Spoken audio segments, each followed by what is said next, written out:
जय श्री कृष्णा दोस्तों। नेहा को हॉरर स्टोरी में आज की कहानी है भूतिया स्कूल की कहानी। उत्तर भारत के एक छोटे से गांव में एक पुराना स्कूल था जिसका नाम था सरस्वती विद्यालय। यह स्कूल कई सालों से बंद पड़ा था। गांव वालों का कहना था वहाँ अजीब अजीब आवाज़ें आती हैं और रात में उस स्कूल में कोई दिखाई देता है। 4 दोस्त थे, रवि, मोहित, सोनू और आलिया। इन चारों को डरावनी कहानियाँ सुनने और रोमांचक जगहों पर जाने का शौक था। एक दिन उन्होंने सोचा क्यों ना उस बंद पड़े स्कूल में जाकर देखा जाए कि क्या सच में कुछ है या फिर ये सब बस अफवाहें हैं। शाम होते होते चारों अपने टॉर्च लेकर स्कूल पहुंच गए। स्कूल के गेट पर जंग लगा हुआ था, पर किसी तरह उन्होंने उसे खोल लिया। अंदर घुप अंधेरा था और दीवारों पर काई लगी हुई थी। कहीं कहीं दीवारों पर बच्चों के हाथों की छाप भी थी। वो सब रात के अंधेरे में बहुत ही डरावना दिख रहा था, जैसा कि किसी ने दीवार पर गीली मिट्टी से हाथ मारे हो। चलते चलते सभी लाइब्रेरी तक पहुंच गए।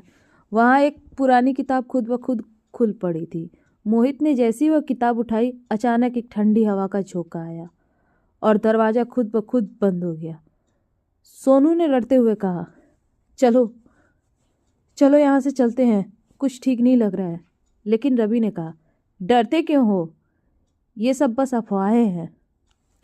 तभी किताब के पन्ने अपने आप पलटने लगे और उसमें से एक खून से लिखा हुआ वाक्य उभर आया, तुम भी यहीं रह जाओ। आलिया डर के मारे चिल्लाई, ये क्या है? तभी सभी पीछे मुड़ के देखते हैं। पीछे से किसी के कदमों की आवाज़ आई। सबने पीछे मुड़कर देखा तो एक धुंधली परछाई दिखी जो धीरे धीरे उनकी तरफ बढ़ रही थी। मोहित ने डर के मारे टॉर्च गिरा दी और फिर अचानक दीवारों पर बच्चों की हंसी की आवाज़ें गूंजने लगी। ऐसा लगा जैसे कोई बच्चा उनके पास आकर फुसफुसा रहा हो, हमारे साथ खेलो, हमारे साथ खेलो। अब चारों बुरी तरह डर चुके थे।